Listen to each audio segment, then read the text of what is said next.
The Marriage Stone by Josephine Darcy. Chapter 11. Confronting Gryffindors.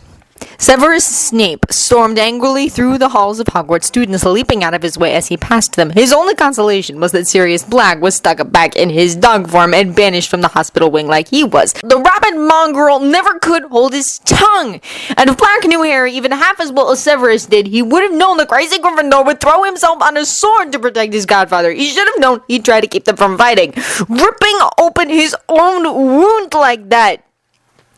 Severus shook the memory away, not wanting to think on it anymore. That foolish boy was his own worst enemy sometimes, and now thanks to Black, he couldn't watch over him.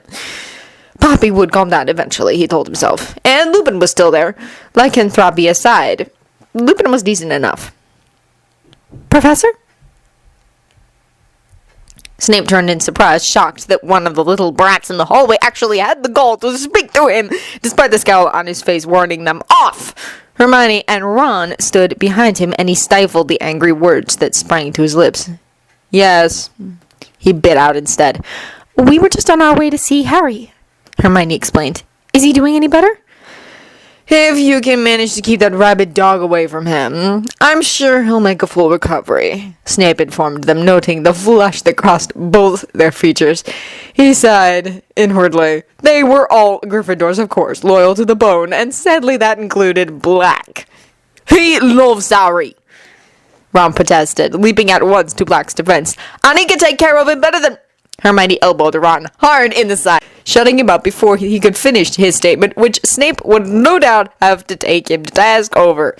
He wondered if it was worth bothering to remind the idiot that Black had broken Ron's leg in third year. Miss Granger, I want to talk to you about something. Snape dismissed Ron from his notice, turning his attention entirely on Hermione as something the headmaster had said last night came back to him. She started to protest, but he held a hand up to stop her. Potter will still be there when we're through. Mr. Weasley, you can run along and visit him if Madame Pomfrey allows it. Miss Granger can join you later. They both looked as if they were going to argue, but said nothing, Hermione just motioning Ron to go along without her. Ron threw a resentful look back at Snape as he headed off toward the hospital wing. Severus led Hermione back to his office, motioning her inside before closing the door and sitting down behind his desk.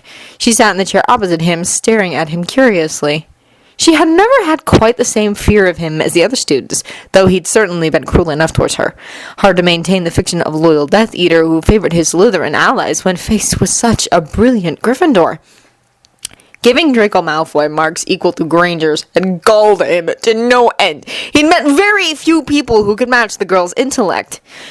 You and Potter researched spells last year, he asked, reminding her of the conversation they had with the Auror yesterday. Hermione frowned pensively but nodded her head. For extra credit, he asked, already suspecting the answer she would give.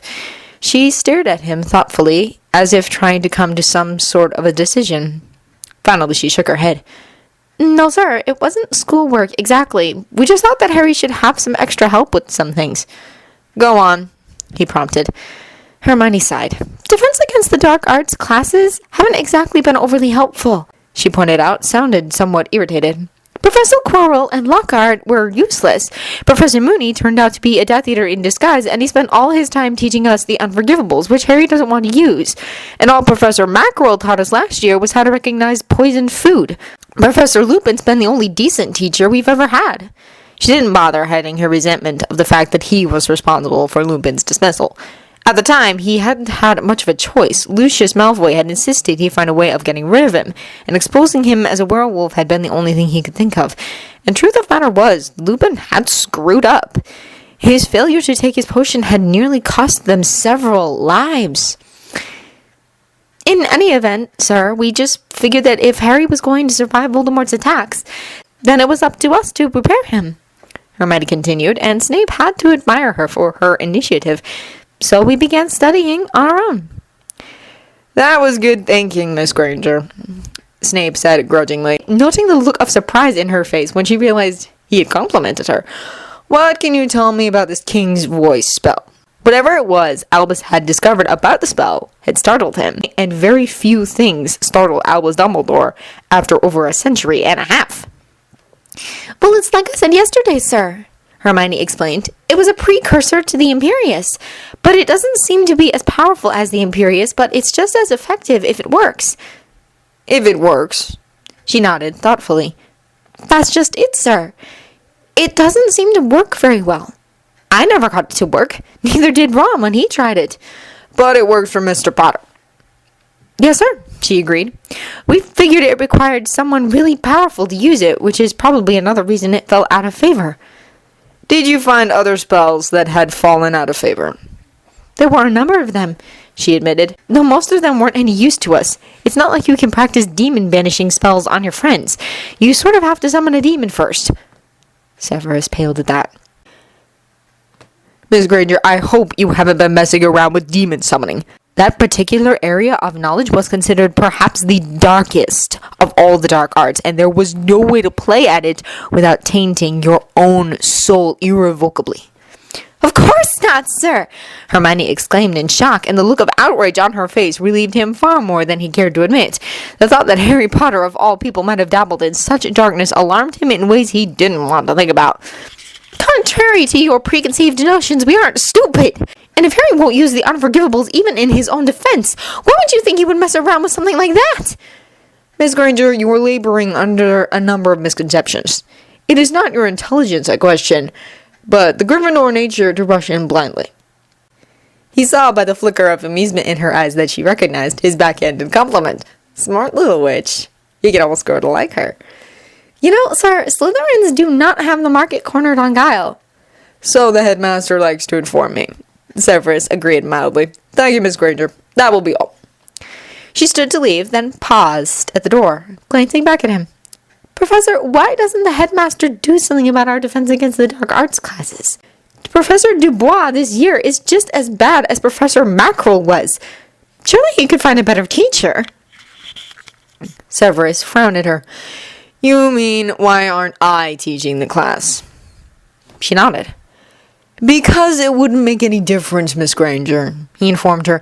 It is a little-known fact, but the majority of all wizards and witches have absolutely no talent whatsoever for the dark arts or the defense against them. It requires a very specific temperament. It's one of the reasons the requirements are so strict for becoming an Auror. Very few people are suited to it. And pointing out their lack of defensive ability to the majority of the public generally causes panic. Those with the proper temperament, such as yourself and Mr. Potter and Mr. Weasley, will learn what they need to in spite of anything else. But everyone learned the basics when Professor Lupin taught the class, Hermione protested. I didn't say they couldn't learn the spells, Miss Granger, Severus reminded her. I said they lacked the temperament. Despite Professor Lupin's brilliant teaching, do you have any idea how many students still suffer from nightmares about boggarts and kappas from those classes? Being the one who brews dreamless sleep draught for Madame Pomfrey, I do. He could see his words shocked her. But we defeated the boggarts and we learned how to escape from kappas. Why would they still be afraid of them? Why, indeed, Severus agreed, finding the idea as ridiculous as she did, despite the fact that it was nevertheless true. Yesterday, you were surrounded by adult wizards and witches who are perfectly capable of throwing shielding spells and hexes, not to mention a number of seventh years who studied under Lupin. And certainly any proprietor of a bookstore should have known a spell to at least freeze the fire that threatened to burn down his business. And yet, not one of them raised a wand to help you. I can assure you that the best teachers in the world in defense against the dark arts would not change that pathetic little fact. It will always be a select few who are called upon to defend the masses. Why else would the entire wizarding world put their hopes in the hands of a boy who has not even finished school yet? I always thought that was a little ridiculous myself, Hermione admitted. Indeed, Severus agreed. She smiled suddenly. Then I guess we're all just lucky that Harry has been up to the task. Intellect or no, she was still a Gryffindor, and her loyalty to Potter wouldn't waver. Severus had to admire her for it. Perhaps Mr. Potter is simply lucky in the friends he's chosen. She looked startled again, this compliment less subtle, and about as close as he was going to come to thanking her for what she had done yesterday. She smiled at him, seemed about to say something, then changed her mind. Good day, Professor, she said instead, pulling open the door. Good day, Miss Granger. Left alone, Severus turned his attention to the puzzle Albus had left for him. The king's voice. He found it highly unlikely that Harry Potter would do a spell that Hermione Granger wasn't able to manage, which meant there was something more going on here. Albus had said that Harry shouldn't have been able to use the spell either. It looked like he had some research to do. He returned to his own chambers, deciding to try his own private library first for references to the spell. But as he approached his chamber door, he realized immediately that his research would have to be delayed a while yet. Standing in front of the portrait to his room was a Grim. Severus stopped and stared at the large black dog that was gazing balefully back at him in the darkened corridor. Sirius Black in his animal form was intimidating, though Severus would never admit that out loud. He was the size of an Irish wolfhound and possessed a menacing air, eyes gleaming with the cold, killing gaze of a wolf.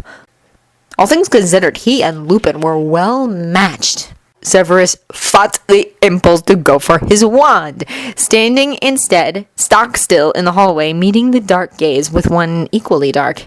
He had a decision to make, he realized, and like it or not, the next move was his. Sirius had made his move in coming here in the first place.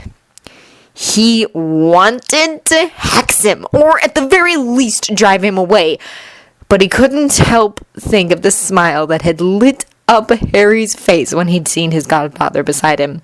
Harry loved Sirius Black. Completely. Utterly. Unconditionally. And the facts were simple. If Severus drove Black away, harmed him, hurt him, or attempted to keep him from Harry's life, then Harry would hate him forever. He thought sometimes that Harry's feelings for him had softened just a little. That while there was no affection or fondness, the boy did not dislike him so completely as he once had, despite his numerous declarations of hatred. And though Severus was loath to admit it, sometime in the last few weeks, Harry's opinion had come to matter to him. Somehow, despite everything that stood between them and against them, despite every reason he had to despise that boy and all the annoyances he brought to his life, Harry had succeeded in capturing Severus's admiration as completely as he had the rest of the wizarding world. He was not willing to dwell on the fact that perhaps admiration wasn't all he had captured. Thus, the decision. Sirius Black. His rival. His enemy. His tormentor. The man his bondmate loved. Severus Snape walked forward, spoke his password, and for the first time in his life, let Sirius Black into his home.